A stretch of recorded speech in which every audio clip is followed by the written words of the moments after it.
بسم اللہ الرحمن الرحیم۔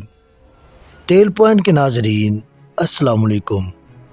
تصویر میں آپ کو ایک سونے کا دانت دکھائی دے رہا ہے جو آج کل ٹویٹر پر کافی بحث کا باعث بنا ہوا ہے، اور ساتھ ہی ساتھ چشمہ پہنے ہوئے ایک سیاہ فام نوجوان کی تصویر بھی آپ نے دیکھی ہوگی، جس کی آنکھوں سے سنجیدگی اور ذہانت چھلک رہی ہے۔ یہ کانگو کے پہلے جمہوری وزیر اعظم پیٹرس لممبا ہے۔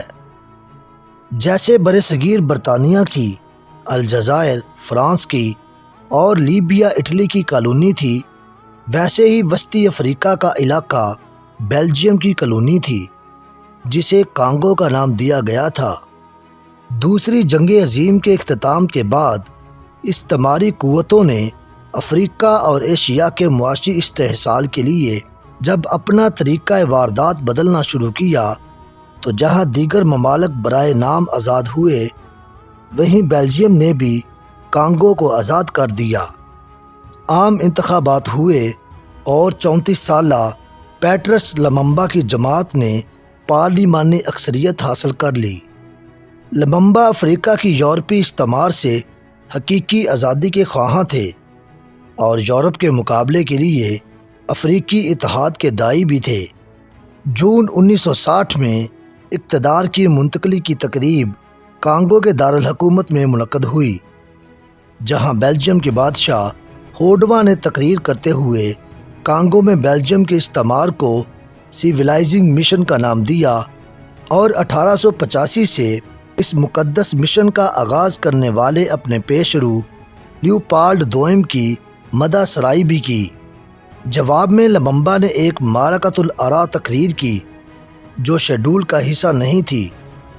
اس دلیرانہ خطاب کو آج دنیا کانگو کی آزادی کی تقریر کے نام سے جانتی ہے، جس میں لممبا نے تقریب میں موجود بیلجیم کی اشرافیہ کے سامنے یورپی استعمار کے مظالم گنوائے اور اس پر شدید ترین تنقید کی۔ یہ دبنگ تقریر ریڈیو کے ذریعے دنیا بھر میں لائیو نشر کی گئی۔ یہ ایک آزاد لیڈر کی تقریر تھی جو بیلجیم اور پورے یورپ کی اشرافیہ پہ شدید ناگوار گزری۔ تقریب تھوڑی دیر کے لیے روک دی گئی۔ بوڈواں کمرے سے واک آؤٹ کر گیا۔ اپنے لوگوں نے لممبا سے کہا کہ ہاتھ تھوڑا ہولا کرو سر جی، آج تک کسی افریقی کی اتنی جرأت نہیں ہوئی تھی کہ سفید فام یورپی آقاؤں کے سامنے نظر بھی اٹھا سکے، جبکہ یہاں ایک 34 سالہ کل کا غلام بیلجیم کے بادشاہ ہوڈواں کے سامنے کھڑا اس کو آئینہ دکھا رہا تھا کہ تم اور تمہارے آبا کے ہاتھ لاکھوں افریقیوں کے خون سے رنگے ہوئے ہیں۔ مغربی اخبارات نے لممبا کی اس تقریر کو اشتعال انگیز قرار دیا۔ کانگو کے میر جعفروں اور بکاؤ بیڈیا نے کہا کہ یہ ہمیں سفارتی تنہائی کا شکار کر دے گا، جبکہ بیلجین اشرافیہ کے لیے یہ ان کے بادشاہ کی توہین تھی، اور لممبا کو اب اپنی اس بدتمیزی کی بڑی باری قیمت چکانی تھی، جس کی شروعات ایسے ہوئی کہ جون 1960 میں اقتدار منتقل ہوتے ہی لممبا کے خلاف ملک کے ایک جنوبی کونے سے علیحدگی پسندوں کی تحریک اٹھ کھڑی ہوئی، بلکہ کھڑی کر دی گئی۔ ساتھ ہی ساتھ ملک میں ایک انتشار کی سی کیفیت بنا دی گئی، جس کی آڑ لے کر بیلجیم نے اپنے فوجی دستے کانگو بھیج دیے کہ ہمارے شہریوں کی جان کو خطرہ ہے۔ دراصل یہ فوجی دستے جنوبی صوبے کے علیحدگی پسندوں کی درپردہ حمایت کے لیے ہی بھیجے گئے تھے۔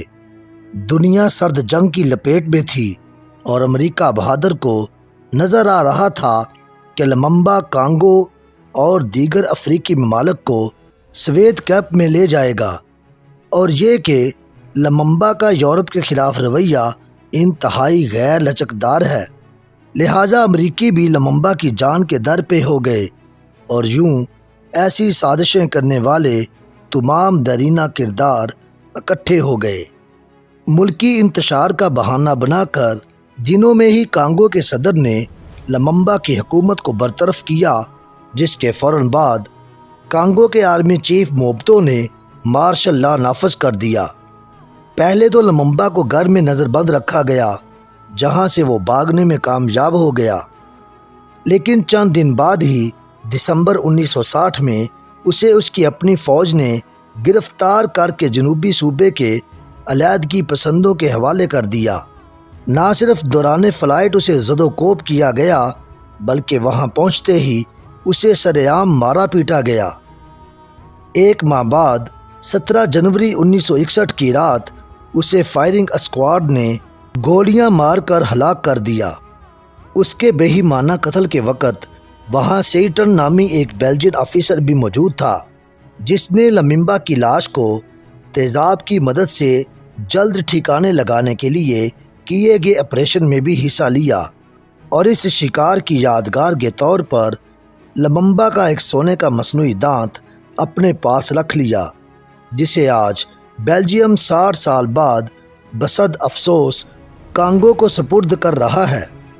اہل نظر کہتے ہیں کہ بیلجیم کے بادشاہ کے سامنے کی گئی اس تقریر سے ہی لممبا نے اپنے موت کے حکم نامے پر خود دستخط کر دیے تھے۔ اس وحشیانہ آپریشن رجیم چینج کے پیچھے سرد جنگ کے دیگر عوامل تو ہوں گے، لیکن اس میں لممبا کے خلاف ایک ذاتی نفرت اور انتقام کی خواہش بھی تھی کہ یہ کل کا غلام ہوتا کون ہے، ہمارے سامنے ہمارے جرائم کا ذکر کرنے والا، ہمیں آئینہ دکھانے والا۔ اس دردناک قتل کے بعد جنرل موبوتو تقریباً 30 برس کانگو پر امریکی اور یورپی حمایت کے ساتھ حکمرانی کرتا رہا۔ یہ ایک الگ داستان ہے کہ اس کے بعد کیا ہوا اور کیوں ہوا، لیکن مغربی طاقتوں کی شاہانہ طبع نازک پہ گراں گزرنے والی تیسری دنیا کے آزاد لیڈرز کے دردناک انجام کی اس آفاقی کہانی کے پیچھے چند غور طلب نکتے ہیں۔ لممبا کے گرفتار ہونے کے بعد کی ایک ویڈیو آپ دیکھ سکتے ہیں۔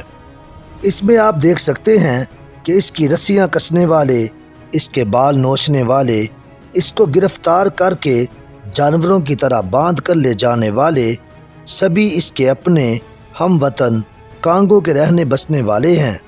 یہاں آپ کو کوئی یورپی نظر نہیں آئے گا۔ آپ یہ غور کریں کہ رجیم چینج آپریشنز کی ایسی سازشیں یورپ اور امریکہ کے قانون پسند اپنے اقتدار کے ایوانوں میں بناتے ہیں۔ گمراہ کن پراپیگنڈا کا آغاز مغربی پریس کرتا ہے، لیکن ان سازشوں کو پایا تکمیل تک ہمیشہ اپنے ہی ہم وطن پہنچاتے ہیں۔ حقیقی آزادی کے خواب دیکھنے والے دیوانوں پہ مہلک ترین وار ہمیشہ اپنی بستی والے ہی کرتے ہیں۔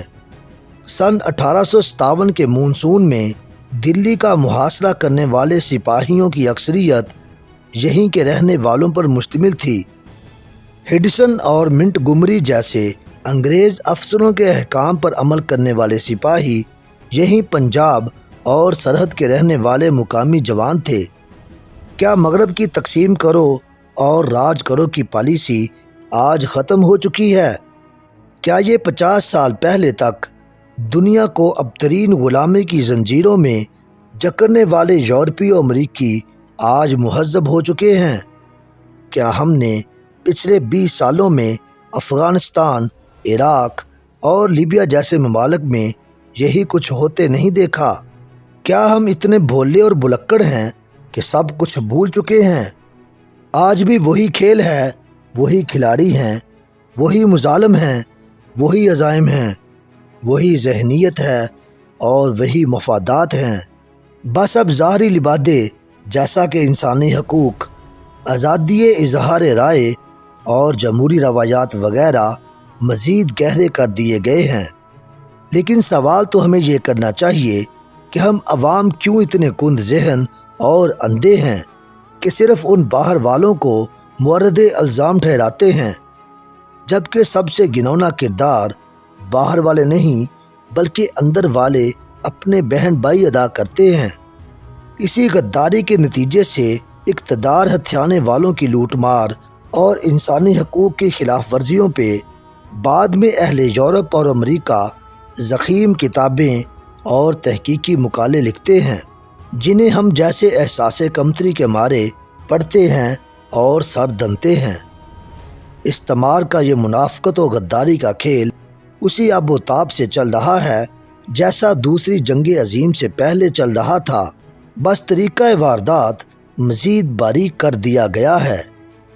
ایسی ہی ایک کہانی 27 ستمبر 2019 کے اقوام متحدہ کی 74ویں کانفرنس میں کی گئی تقریر سے شروع ہوئی تھی، جس میں گیدڑوں کے جھنڈ میں ایک شیر دھاڑا تھا، کرگسوں کے جہان میں ایک شاہین آ گھسا تھا، اور تمام باشعور انسان سمجھ سکتے ہیں کہ یہ کھیل آج کل کہاں اور کس کے ساتھ کھیلا جا رہا ہے، اور وہ کون لوگ ہیں جو اس کھیل میں آستین کے سانپ بنے بیٹھے ہیں۔ میں اپنی اس ویڈیو کا اختتام احمد فراز کے درد میں ڈوبے ہوئے اشعار سے کرنا چاہوں گا۔ میری بستی سے پرے بھی میرے دشمن ہوں گے، پر یہاں کب کوئی اغیار کا لشکر اترا، آشنا ہاتھ ہی اکثر میری جانب لپکے، میرے سینے میں صدا اپنا ہی خنجر اترا۔